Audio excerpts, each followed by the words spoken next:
大家好啊！而家係亞基電視台狗仔隊咧，為大家近距離捕捉台長夫人咧喺度處理嘅一啲誒秘密任務。我哋去片先。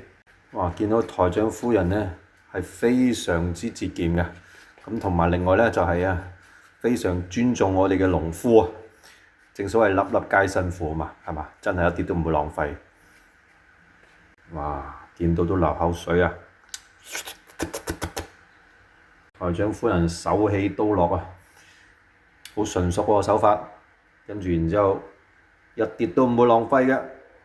我哋係非常感激農夫辛苦種出呢啲咁好味嘅農作物俾我哋啊！小記者阿基咧喺度報道新聞完畢嚇，將支咪交翻俾總台。